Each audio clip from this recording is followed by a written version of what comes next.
Hi, 𝗚𝗢𝗚𝗚𝗏 here. I'm the president of the 𝗚𝗏𝗘𝗘 Chamber of Commerce. Welcome to my LinkedIn Live. I've been doing these events as a way to teach you the process and procedures of successfully navigating the federal market.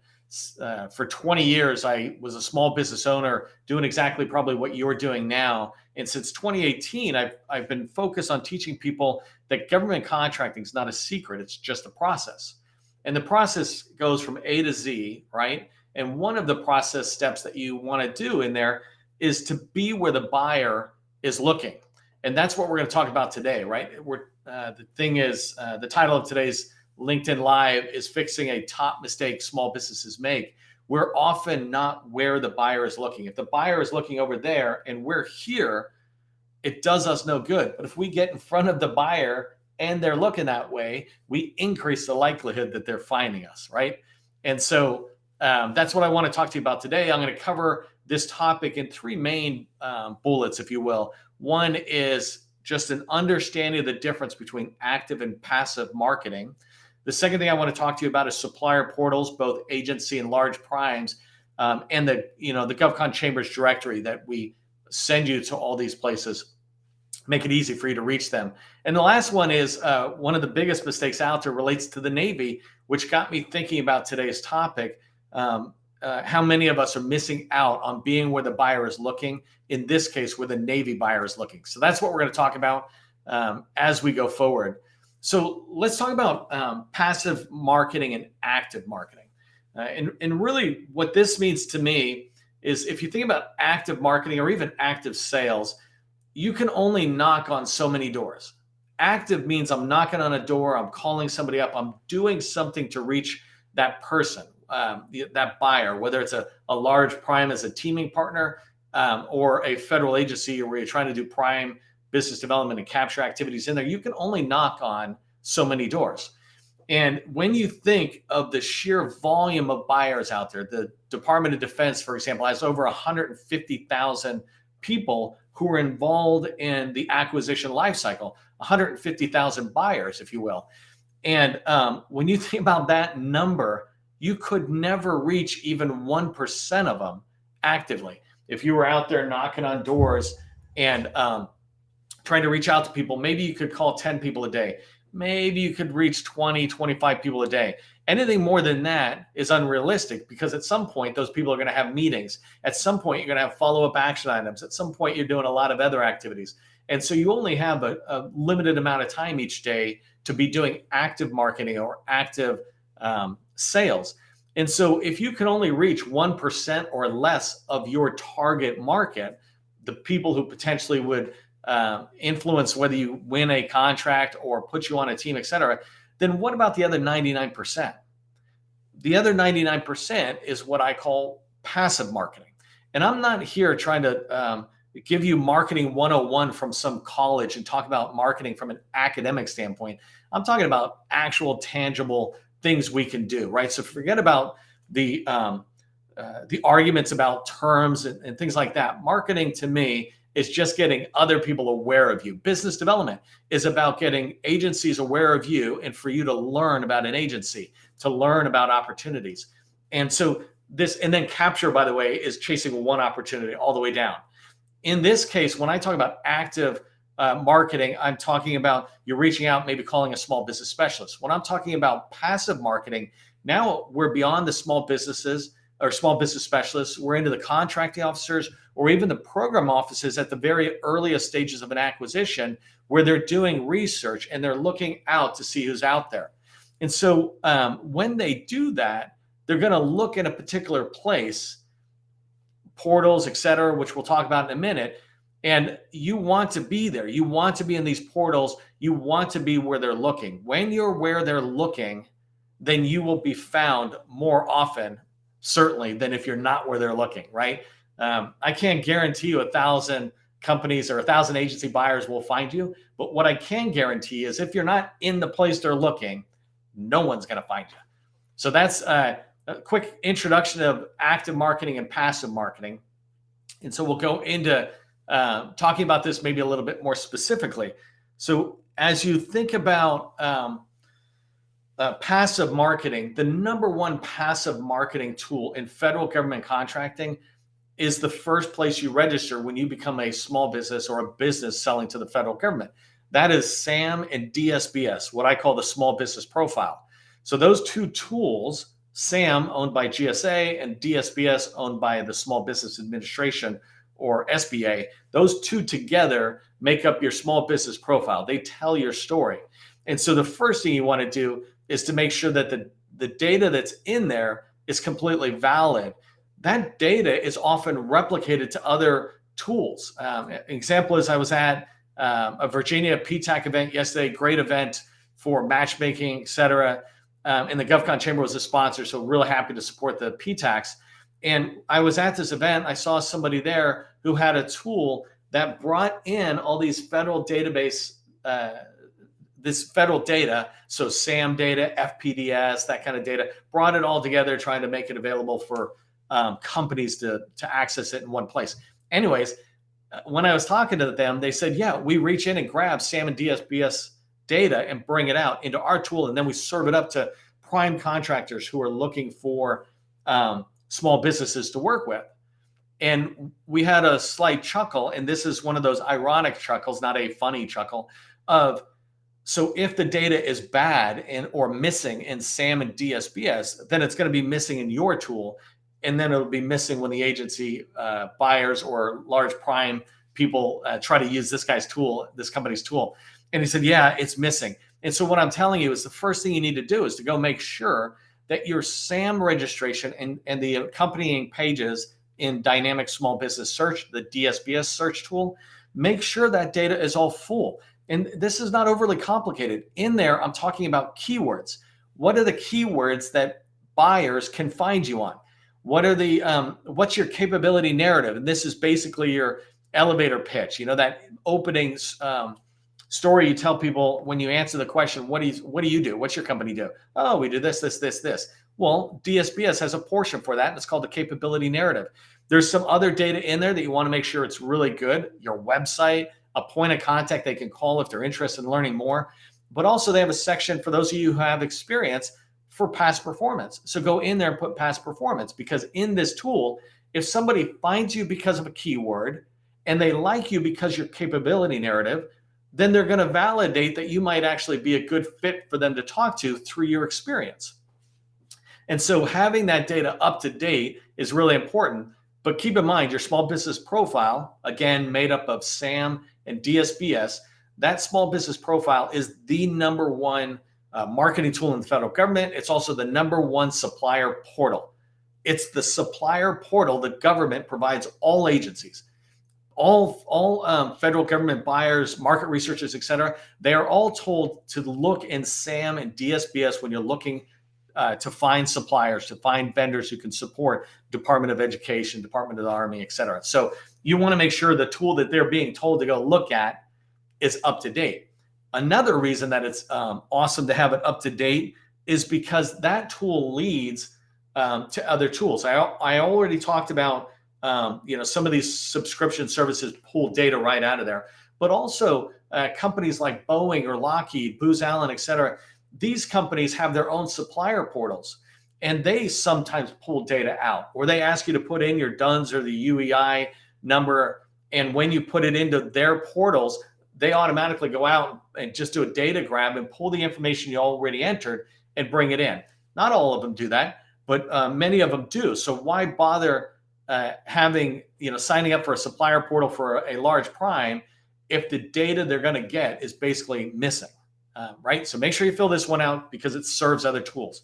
So let's talk about large primes, because this is the bulk of the supplier portals that we talk about. In a minute, I'll show you a directory of federal agency and large prime supplier portals that we put together. It's a free download ebook from the GovCon Chamber.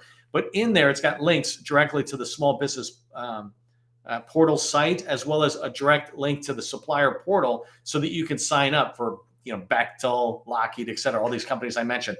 But these companies, as many of you are probably aware of, they want to work with, or they have to, let me phrase it, they have to work with small businesses. They have to find small businesses. and they're often complaining that they can't find small businesses to work with. Well, the reason is because we small businesses aren't where they're looking. And so one of the ways you can get right in their face and start jumping around saying, hey, here I am, right? Doesn't mean here I am is how they're going to buy, but at least they see you and now they can make a decision. But one of the ways you can do this is to go into Boeing, for example. They have a supplier portal. Fill out their supplier portal. If they don't do an automatic pull, don't worry about it. You can have SAM and DSBS open in one browser tab, and you can have their portal open on the other, and you just copy and paste it over. In 15 minutes or less, you are now in Boeing's supplier portal. And let's forget about for a second whether Boeing's the right company for you to fit in or not. It doesn't matter.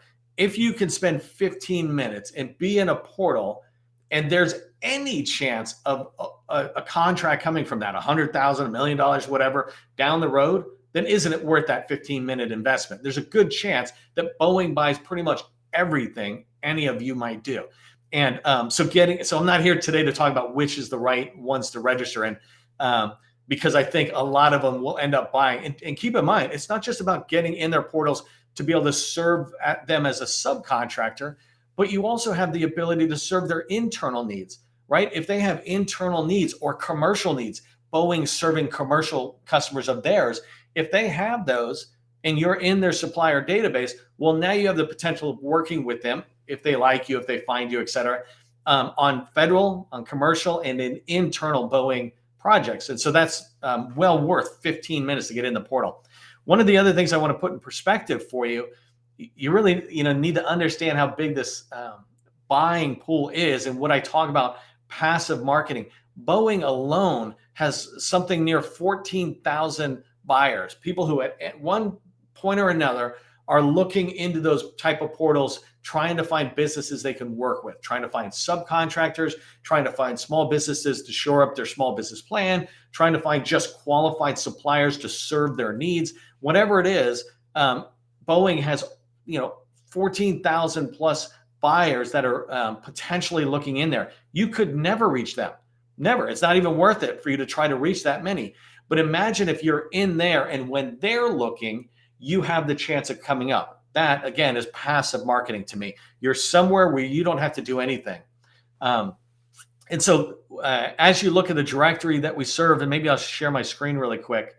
I'm going to pull this up here. So as you come into the GovCon chamber, you'll see that we have the directory. We have a lot of directories. If you haven't been here before, we have small business specialist directory, over 1,000 names of small business specialists, emails, phone numbers, et cetera. The second directory here, you see it's acquisition forecast. Anytime we're finding where a forecast might be for an agency, we bring it in here. So this is just a large list of federal agency forecasts that you can click on and follow. And then the middle one's the one I want to talk about. This is the supplier portal directory for agencies and large primes. And if you click in here, you'll find 24 pages where we just list it out. It's a very straightforward approach. Like 𝗡𝗏, they're actually called the Amenum now, this third one, which Gus, we need to tie these two together because I think there's companies buy each other. But anyways, so these ones, for example, you can go to the supplier portal, supplier registration. When you go in there, you're able to register. Here's a quick tip for you. I personally believe there's no downside to being registered in every one of these. If it took me 15 minutes a day, I spend more than that watching some stupid thing on Netflix. How about I don't watch Netflix until I register in every one of these portals? It takes me 15 minutes. Say I do one a day, 2 a days. I can be done in 2 months being in every one of these supplier portals. If one of them hits, then it makes all that time worthwhile, right? The second way, and more importantly, something you should consider is look at your primary agency of choice and decide in that agency which large primes buy what you or sell what you sell, right? And that you might want to work with because it could be a fit, and then register in their supplier portal. So this whole list, don't start from the top of A and come down. Figure out what your primary target agency is, then decide on the best large primes to go after. Make sure you're registered in their tools. So if you're in IT, GDIT, Booz Allen, Leidos, all those type of companies, you should be in right away, because if you can get on their team, for small businesses in particular, it's a big step forward in your maturity. This ability to work with a large prime like that is great. So anyways, in this supplier portal, that we update it as often as possible, but go in and find the ones that look like they're good fits for you. You'll also see that we have, and I'm going to scroll really fast here for a second. Just hang with me 1 second. Like down here, you see how we've got NASA down there, and NOAA, the National Oceanic Atmospheric Administration, et cetera. These are federal agency places where you can register. And so we have large primes, and anytime we find these, theoretically, the federal agencies should all be using SAM and DSBS. I personally think it is a complete burden to small businesses to make us register in all these different tools, at least in federal agencies. I get why a large prime would do it, but why should I register in SAM and NASA, right? That's my 2 seconds of complaining. The reality is the reality. So if I have to register in SAM and I have to go NASA, great, let's quit complaining. Let's just get in there and get it done. But this is the thing that I feel like is a huge mistake that we're not tracking as small businesses, is understanding that NASA is looking first at their own tool, then they're looking at SAM or DSBS perhaps. So you want to make sure you get into SAM and DSBS. So that goes to another, the third bullet I want to talk about today. And this relates to, let me go ahead and close this. By the way, so you can get that directory on govconchamber.com. So I want to talk to you about the Navy in particular, because these are the ones that just shock me. They're so hidden down there that if somebody didn't tell you, you'd be missing. And so let me show you this example of what I'm talking about. This is the homework series I'm showing you here. And in our homework series, we do a lot of bringing together content we think would be valuable in different agencies to help you learn and do your homework as you're doing business development, in particular for an agency. But here I have a Navy page that we've built, and you can look at this on your own. We did a video, in fact, yesterday on this page in the Navy in particular, but I'm just coming down here to NAVFAC, Naval Facilities Engineering Command, right? And so inside of here, Engineering Systems Command, I need to update that link there. Anyways, this is their homepage. When you come to a site like this, you can browse. I know where I'm going, so I'm taking you right there. But this is where I want to take you, is into the Office of the Small Business Programs. And so let me just choose, I'm just choosing any link because I wanted this left-hand menu. You can see it at the top here under Opportunities, and this is the part I want to walk you through. NAVFAC, which has a $60 billion spend, roughly, every year, NAVFAC has their own directory for women-owned, Hubzone, and SDVOs, right? And it's not enough that I'm telling you this, but I want you to see how crazy this is. So if I click on these, they all open up into a directory, but I already have them open, so let's go here. So the first thing I want to show you is this on the left-hand side. Forget about all the stuff on the right for a second. If you can see that number, they only have 575. I don't know why they say 577, but there's only 576 rows. There's 2 rows at the top used up. It doesn't make sense to me. But they have 575 companies registered as women-owned businesses in a $60 billion a year agency, NAVFAC. There are over 10,000 women-owned small business certified companies. But guaranteed there's probably 30 or 40% of the 300,000 businesses in SAM that are woman-owned, right? I didn't even take the time to just grab that. Just certified, there's over 10,000 certified small businesses that are women-owned firms.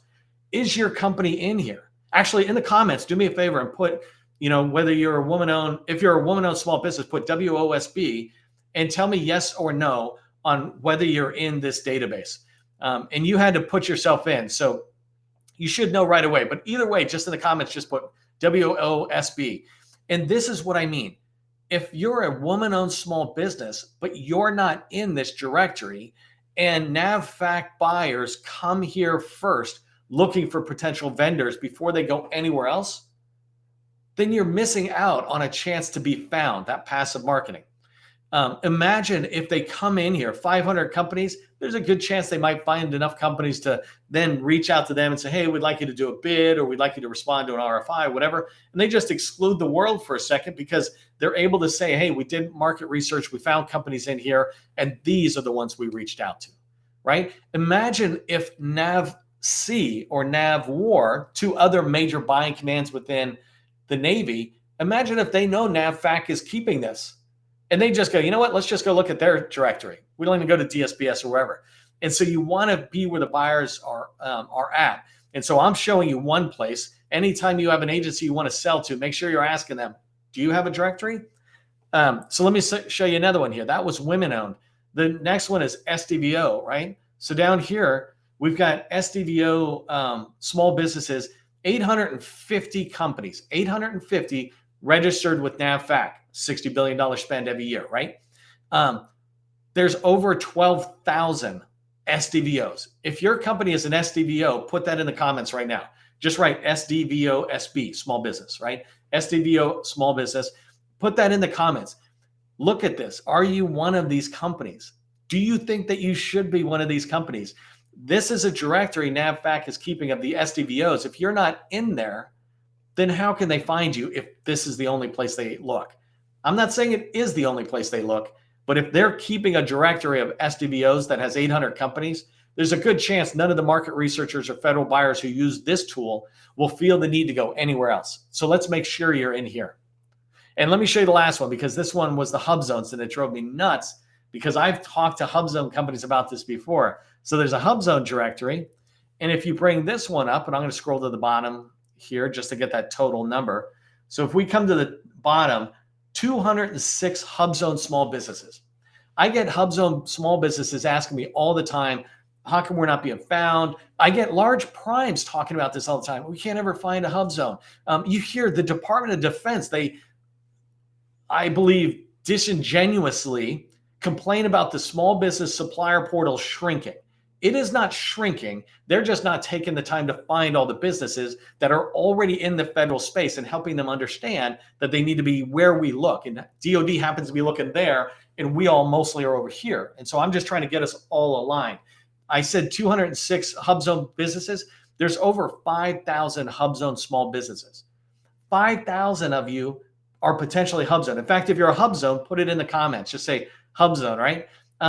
But you should be registered in. So here's the call to action I want to give you, is that you must see what I'm saying, right? That you need to be where the buyers are looking. And Gus will drop a comment in the chat right now, but I want you to come over here and register in each one of these directories that makes sense for you, right? If you're a woman-owned small business, an SDVO or a Hubzone, get in here and put your information in. That's my call to action. As soon as you do that, would you do me a favor and actually go into the comments and let me know, hey, I signed up on NAVFAC's woman-owned small business directory, etc. So let me stop sharing for a second. Bring my fun face back here. And good. Okay, good. I appreciate it. Right, Rafa, I'm looking at this, and you're one of the people I was thinking about is like getting registered in there. And in your case, you might find construction large primes. Forget about GDIT and Leidos. You find construction large primes, they have the exact same supplier portals, and they have the exact same challenges of trying to find small businesses that are out there. Jim, good. Glad to see you're in there. Jim, I feel like, though, you might have heard me say this 3 years ago, 4 years ago or something.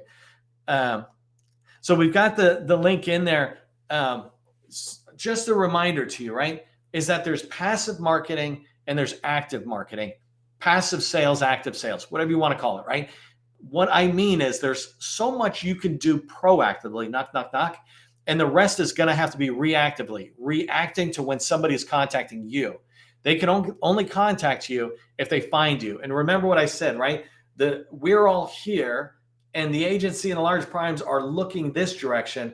We can do something that begins to align it, so when they're looking, we're right in front of them when we get found.